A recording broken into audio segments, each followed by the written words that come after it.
The car sat still on Cicero Avenue with the light holding red longer than it felt normal, while another vehicle rolled up close enough to feel intentional.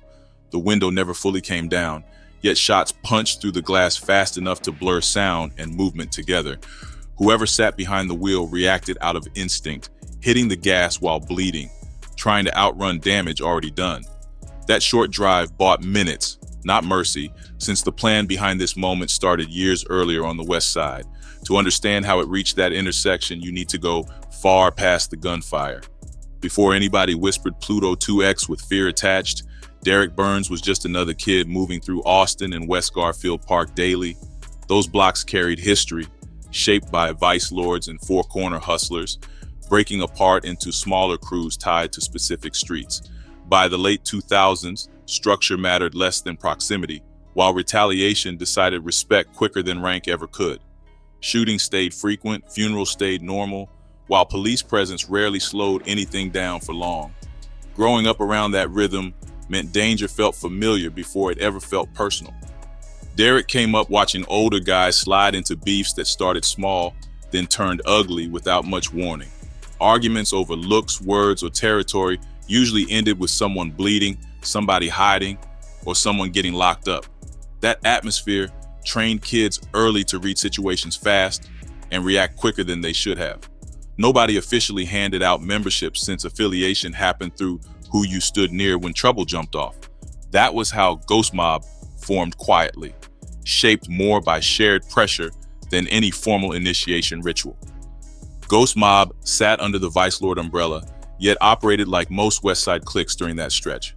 They moved around West End, Layman, and nearby streets, guarding space while clashing with K-Unit, a four-corner hustlers faction. Those two groups stayed locked in a cycle that never cooled down long enough for anyone to relax. Losses stacked slowly, grudges stayed fresh, while younger members absorbed lessons watching consequences hit others first. Derek learned early that survival depended on loyalty and timing rather than loud moves. People who knew him before the nickname described someone social, joking, and never fully quiet in group settings. He blended easily, laughed often, and did not carry himself like someone chasing attention through chaos. Still, exposure does work overtime, shaping instincts through repetition rather than intention. When fights happened nearby, he stayed present instead of backing away, learning what violence actually looked like. That familiarity lowered the shock value, making escalation feel normal when moments demanded decisions fast. By his early teens, Ghost Mob already felt like home without anyone ever officially saying it out loud. The streets handled that paperwork through shared enemies and shared risks taken close together. Nothing about that environment pushed him towards a future outcome directly, yet it narrowed options quietly. Once conflict touched him personally, the response felt learned rather than shocking. That moment arrived before he even finished growing into his body. December 12, 2012 started ordinarily, ending with Derek Burns involved in a fight nobody expected to turn fatal. That afternoon, 43-year-old Anton Baker crossed paths with Burns and another teenager, William Davis, near West Side blocks. The interaction began small, sparked by Baker asking for a cigarette, which turned into words getting sharper quickly. Arguments like that happened often, yet this one refused to cool down once tempers took control. Within moments, the exchange turned physical between a grown man and a 15-year-old. Witness accounts and court records showed the struggle escalated when Burns grabbed a stereo speaker nearby. He swung it, striking Baker's head hard enough to knock him to the ground during the scuffle. Davis stood close during the fight, later accused by prosecutors of kicking Baker while he lay hurt. Afterward, Baker lost consciousness, while the teenagers left the scene without understanding what followed. What looked like a rough street fight soon turned into a homicide investigation. Medical examination later revealed that Baker suffered an asthma attack triggered by physical stress from the altercation. The autopsy also found heroin in his system, complicating how responsibility would be legally assigned. Doctors testified that no single blow directly killed Baker, yet the fight pushed his body past tolerance. That distinction mattered heavily once charges moved forward through Cook County courts. Both teenagers faced first-degree murder accusations despite the unusual medical findings. William Davis went to trial first, maintaining he acted only as a bystander throughout the incident. In September 2015, a jury acquitted Davis of murder and manslaughter charges after hearing testimony. Derek Burns faced a different outcome, viewed as the primary aggressor during the confrontation. The court convicted Burns of involuntary manslaughter, acknowledging recklessness without intent to kill. That ruling meant accountability, without labeling him a murderer in legal terms. For a 15-year-old, surviving a murder charge changed how people spoke his name afterward. Time spent in juvenile custody hardened perception on the street more than it corrected behavior. Rumors traveled faster than paperwork, painting him as someone who beat a body early. That reputation followed him home, shaping how allies trusted him and rivals measured him. From that point forward, Derek Burns moved through the West Side differently, knowing lines had already been crossed. When Derek Burns came home from juvenile custody, the West Side looked the same but felt tighter in ways he noticed immediately. The streets had not paused while he was gone, and the names involved in old disputes carried more weight now. People already knew why he had been locked up, even if details shifted slightly each time the story got retold. That alone changed how he was received, since surviving a homicide case at 15 meant something in that environment. It did not matter that the conviction was involuntary manslaughter, since nuance rarely survives street retellings. Word traveled fast through Austin and West Garfield Park that Burns had beaten a murder charge young age. Some said he smashed a man to death, others said he caught a body and walked, and nobody cared which version was technically accurate. Credibility on the West Side often came from outcomes rather than intent, and the outcome here spoke loudly. When he moved through familiar blocks, people watched him closer, not with fear exactly, but with calculation. Older members took note, younger ones paid attention, and rivals filed the name away quietly. Time inside juvenile custody did not soften his edges or reset habits, since it mostly reinforced lessons already learned outside. He came back sharper in how he spoke, moved more deliberately in crowds, and seemed less reactive to disrespect.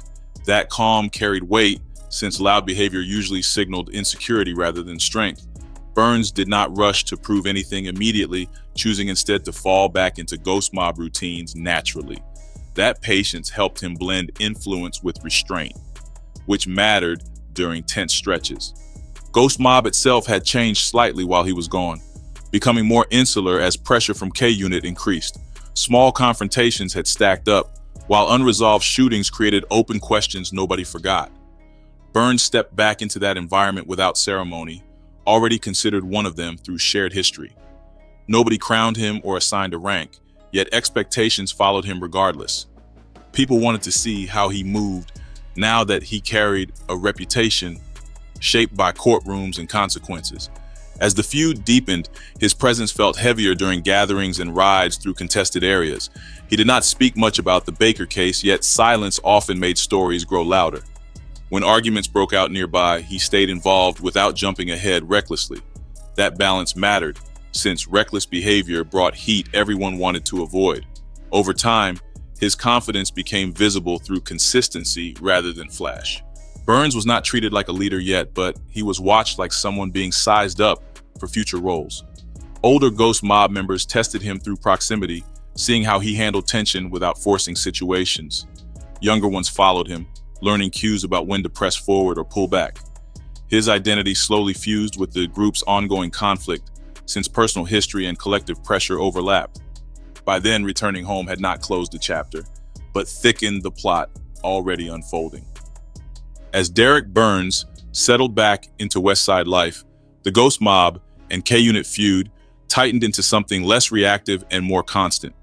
Territory lines around West End, Lehman, Madison, and nearby streets stayed contested without clear boundaries. Old insults mixed with fresh losses, creating a cycle where nobody waited for strategy anymore. Every unresolved shooting lingered like an open tab that somebody would eventually collect. That atmosphere shaped how violence unfolded moving forward. Ghost Mob and K-Unit both operated under larger umbrellas, yet local beef mattered more than any national affiliation. Vice Lord or Four Corner Hustler labels meant less than what block you defended last night. Prior losses on each side created memory lists longer than anyone admitted publicly. Funerals blurred together, while retaliations rarely made headlines or arrests. That lack of closure pushed both groups deeper into quiet escalation. Reputation within that war grew through consistency rather than spectacle, since loud moves attracted attention nobody wanted. Burns fit that mold, staying visible without chasing drama publicly. His name began circulating outside immediate blocks, not through social media flexing, but through word-of-mouth warnings. Rivals heard he stayed active, present, and reliable under pressure. That reputation did not crown him, yet it positioned him closer to the center of conflict. Rumors followed closely behind confirmed events, often filling gaps left by silence. Some shootings were openly claimed through neighborhood chatter, while others remained attributed quietly without proof. Burns' name surfaced in those conversations more frequently, sometimes tied directly, sometimes indirectly. Nobody ever presented paperwork or clear evidence during those discussions. Still, belief itself shaped responses, since perception drove caution or aggression either way. What separated Burns from others was not the volume of alleged acts, but how often his name stayed connected to tense moments. He appeared near conflict zones consistently, surviving situations that rattled less composed individuals. That survival reinforced assumptions, making rivals treat him as someone worth accounting for. Within Ghost Mob, trust was built through shared risk rather than praise. Each ride, argument, or standoff became another data point. As pressure mounted, Burns moved from participant to key actor without a clear transition moment. Responsibility expanded gradually, shaped by circumstances rather than announcements. People leaned on him more during heated situations, trusting his judgment when outcomes mattered. He did not issue orders, yet his presence influenced decisions naturally. That shift placed him closer to the heart of the feud as the stakes climbed. The war itself lost any remaining sense of structure, turning into a loop of memory and reaction. Insults spoken months earlier resurfaced during confrontations without warning. Losses from years past justified actions taken in the present.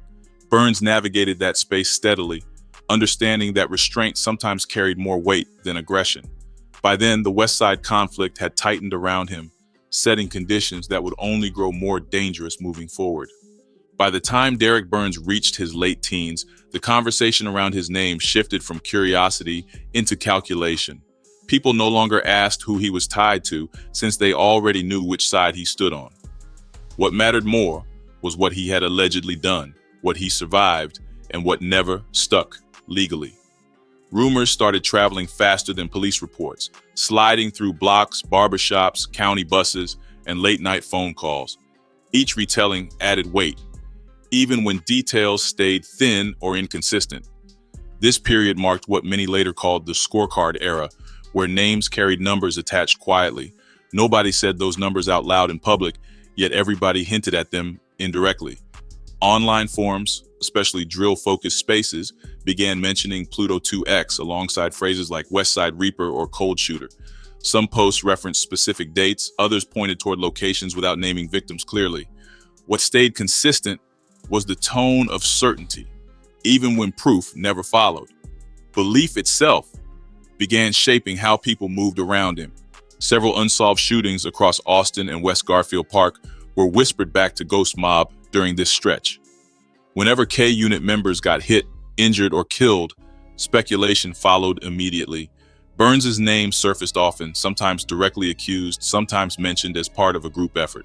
Law enforcement never publicly named him as a suspect in most of those cases. Still, silence from witnesses kept files thin, and investigations stalled early. That absence of resolution gave rumors room to grow unchecked. People noticed how Burns continued moving openly despite the noise around him. He showed up at gatherings, rode through familiar routes, and stood on corners others avoided. That visibility reinforced the image of someone untouchable, even when reality stayed murky. Some believed skill kept him safe, while others credited luck, mixed with neighborhood silence. Either way, accountability felt optional during that period. Surviving situations mattered more than explanations. Street conversations often referenced near misses tied to his name. Stories circulated about close calls, shootouts where nobody talked afterward, and situations where police arrived late or never. Each unverified incident layered onto the last, turning possibility into assumed truth. Burns rarely addressed those stories, choosing instead to let silence handle the narrative. That restraint only made assumptions stick harder. In those environments, denial rarely helped credibility. Online discussions amplified everything further, especially among drill culture followers. Users dissected rumors like case files, comparing timelines, photos, and lyrics. Some posts exaggerated, others stayed cautious, yet most leaned toward belief rather than doubt. When a name appears repeatedly without consequences, people start treating it as confirmed. That dynamic worked heavily in Burns's favor and against him simultaneously. Fear grew even where facts stayed thin. By this point, many believed Burns had already beaten more than one murder case. Only one conviction was publicly documented, yet street logic filled the gaps differently. People spoke about dismissed charges, dropped investigations, and situations where witnesses vanished. Whether true or not, that perception mattered more than paperwork. Burns walked with the reputation of someone who slipped through cracks repeatedly. That belief changed how rivals planned and how allies leaned on him. The scorecard era ended without an announcement or turning point. It faded into the next phase naturally as visibility increased and pressure followed closely behind. Burns remained free, active, and unbothered outwardly, yet attention circled tighter. Each rumor carried consequences, shaping reactions even when facts stayed unspoken. By then, the legend had already solidified beyond easy correction. As street reputation expanded, Derek Burns began pushing another version of himself through music. The name Pluto 2X started appearing on tracks, visuals, and social media posts. Drill music offered a lane where real-life stories blended with performance without clear separation. Lyrics referenced Ghost Mob, fallen friends, and opposition without naming names directly. That ambiguity allowed expression while still feeding speculation. Music became another extension of the same identity. Songs like Ghost Mob, Op Pack, and Layman Legends circulated locally, drawing attention beyond immediate neighborhoods. Listeners dissected lines, searching for references tied to real events. Every bar carried potential meaning, even when intent stayed unclear. Visuals showed familiar faces, streets, and hand signs recognized by locals. That recognition reinforced authenticity while simultaneously increasing scrutiny. Burns did not present music as escape, but as documentation. Social media amplified that presence further, connecting online perception with street reality. Posts referencing lost friends, upcoming drops, or coded phrases sparked discussions immediately. Fans and rivals watched closely, interpreting timing and captions through their own lenses. Even silence after violent events triggered speculation. Burns never clarified narratives publicly, letting interpretation handle itself. That approach kept attention locked tightly. Drill culture rewarded authenticity, yet punished visibility when conflicts remained active. Burns balanced that tension carefully, sharing enough to stay relevant without oversharing specifics. Still, increased exposure carried risk regardless of intent. The same platforms boosting his name also tracked his movements indirectly. Familiar cars, locations, and faces became recognizable beyond his comfort zone. Attention followed, whether welcomed or not. Music did not soften his image or offer distance from the streets. Instead, it layered another arena where pressure built constantly. Lyrics connected past moments with present assumptions, sometimes exaggerating, sometimes understating. Listeners rarely cared which was which. What mattered was alignment with existing beliefs. The line between art and evidence often blurred. Burns' monthly listeners grew modestly, yet influence stretched further than numbers suggested. His name appeared alongside others known for violent reputations, placing him within broader drill conversations. That association elevated status while increasing risk exposure. Being mentioned alongside feared figures brought validation, but also a challenge. Rivals noticed that visibility too. Nothing stayed contained anymore. As his album Legend Dead or Alive took shape, timing worked against him quietly. The title itself reflected awareness of risk without dramatizing it publicly.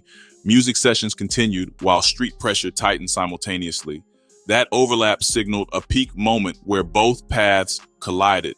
Burns appeared more visible than ever, while danger increased proportionally. By the end of this phase, Derek Burns lived fully inside a double life without separation. Street identity fed music credibility, while music amplified street reputation further. Attention surrounded him constantly, whether positive or threatening. That visibility marked a shift where survival margins narrowed significantly. The next chapter waited close, shaped by momentum already built. September 18th, 2019, unfolded like any other weekday on the West Side until early afternoon pressure snapped into open violence. Around 2:48 p.m., activity clustered near the 4,200 block of West Madison Street, close to Cicero Avenue, where foot traffic stayed steady. The location mattered since it sat inside a contested stretch, long watched by both Ghost Mob and K-Unit affiliates. Witnesses later described routine movement, casual conversations, and no obvious warning signs beforehand. That calm made the next moments land harder across the neighborhood. According to police reports, an argument sparked near a convenience store, allegedly starting over cigarettes, though the exact details remained inconsistent. Within seconds, gunfire erupted, echoing loudly enough to scatter pedestrians immediately. Shell casings dropped fast, stacking across the pavement in numbers that shocked even seasoned residents. Investigators later counted over 40 casings at the scene, marking the scale clearly. The shooting ended as quickly as it began, leaving bodies on the ground and confusion everywhere. 3 young men tied to K-Unit lost their lives during that burst of violence.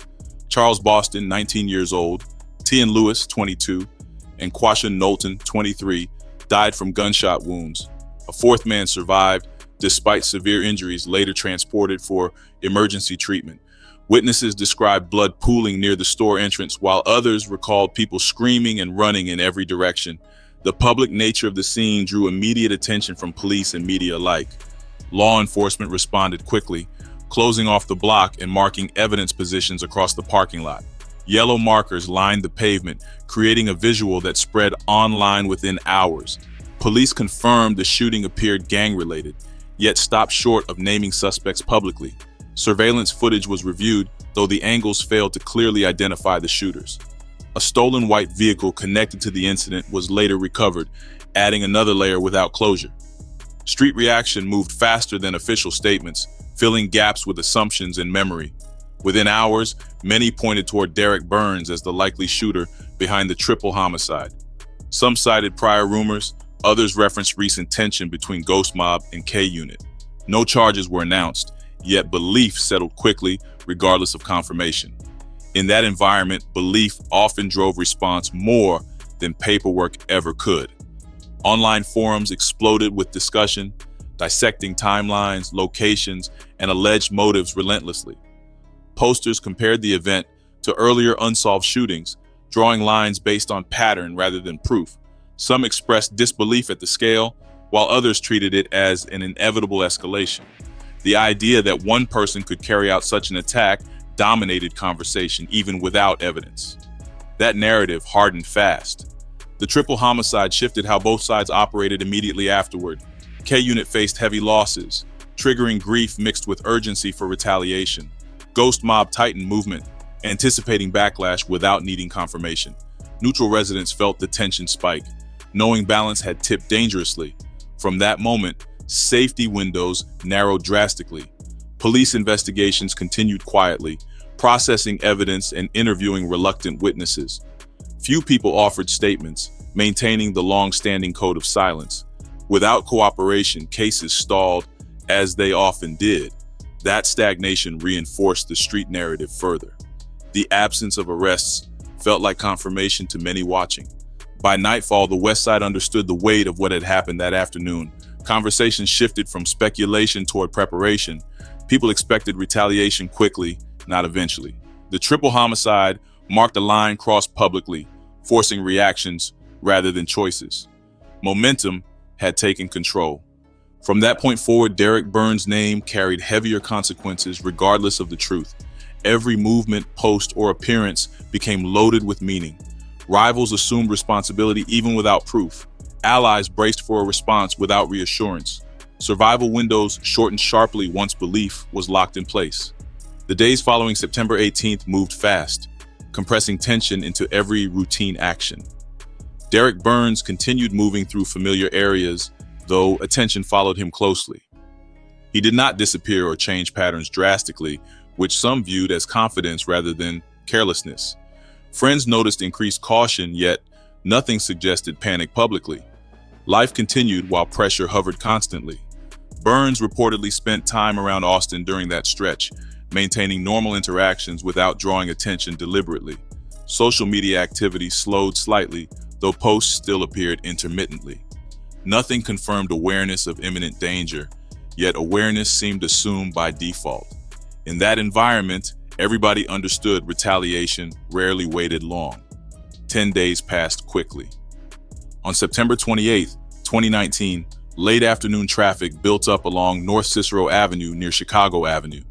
Burns sat inside a vehicle stopped at a red light, accompanied by a 28-year-old woman. Another car pulled alongside, positioning close enough to feel deliberate. Witnesses later described the approach as smooth and purposeful. The moment unfolded without warning. A gunman exited the neighboring vehicle and opened fire through the window at close range. Multiple shots struck Burns in the head and chest, while his passenger was hit in the torso. The attack lasted seconds, leaving little time to react. The shooter fled immediately, leaving chaos behind. Burns, still conscious, reacted instinctively. Despite severe injuries, Burns drove away from the scene, pushing through traffic toward medical help. He reached West Suburban Medical Center in Oak Park shortly afterward. Hospital staff attempted emergency treatment immediately upon arrival.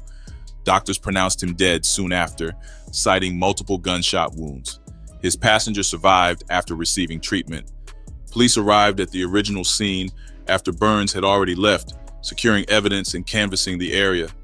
Shell casings and vehicle damage confirmed the execution-style nature of the shooting. Investigators later recovered a stolen white car, believed to be connected to the hit. DNA testing was expedited, though no arrests followed. The case remained open. News of Burns' death spread quickly across the West Side and online spaces. Friends posted tributes almost immediately, referencing loyalty and loss. Rivals reacted differently, some quietly satisfied, others openly dismissive. Online forums lit up again, connecting the shooting directly to the Madison Street triple homicide.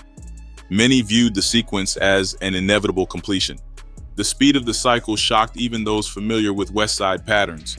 10 days separated the largest hit from the retaliation that followed. Planning mattered less than opportunity during that phase. Momentum carried events forward without pause. The street understood that once escalation reached that level, timing compressed drastically. Burns' death closed one chapter while opening another without resolution. Investigations stalled similarly to previous cases, weighed down by silence and fear. Rumors replaced answers once again. The environment that shaped his rise also shaped his end. The cycle completed itself quickly, leaving consequences scattered across the same streets. From that point, the West Side absorbed another name into memory lists already long. Life continued around memorials, caution, and shifting alliances. The pace slowed only after the damage settled. What followed belonged to those left behind. After the shooting in Cicero, Derek Burns' name did not disappear, yet the streets adjusted faster than most outsiders expected. Stories kept circulating through barbershops, buses, online threads, and late-night conversations where details blended into memory. Some spoke about skill, others mentioned luck, while many focused on how long he moved untouched. His nickname stayed alive in warnings told to younger kids, learning which corners carried history. That kind of remembrance felt informal, almost routine, fitting how West Side legends usually survive. Online spaces continued replaying his timeline, comparing rumors with news articles and court records. Some users argued facts carefully while others leaned into exaggeration without hesitation. The discussion rarely settled on truth, since uncertainty fueled engagement more than clarity ever could. Over time, newer names entered those conversations, pushing Pluto further down threads once dominated by his story. Attention shifted naturally, reflecting how violence rarely pauses to honor the past. On the blocks themselves, life moved forward without ceremony. Ghost Mob did not collapse, nor did K-Unit disappear. Since conflicts outlive individuals regularly, new tensions replaced old ones, filling the space left behind quickly. Corners stayed occupied, patrol routes stayed familiar, and rivalries stayed unresolved. The environment that shaped Burns continued producing similar pressures without adjusting course. Local slang absorbed his name quietly, sometimes used as shorthand for danger or caution. Younger voices referenced him without full understanding, repeating fragments learned secondhand. That repetition mattered less than the meaning attached, which focused on outcome rather than biography. In that way, his story flattened into a symbol rather than a person. The streets rarely preserved nuance long. What stands out most is how little closure arrived afterward. Investigations stalled, questions stayed open, and no final accounting balanced anything. That lack of resolution matched many other West Side stories, ending similarly. Burns's life fit a familiar arc shaped by environment, exposure, reputation, and timing. Nothing about it existed outside the pattern already established. The noise faded gradually, replaced by newer incidents demanding attention. Memory lingered without ceremony, folded into the background hum of the neighborhood. His name remained present without controlling the conversation anymore. That unresolved quiet closed the chapter naturally. The story ended without a full stop, continuing through the same streets that shaped it.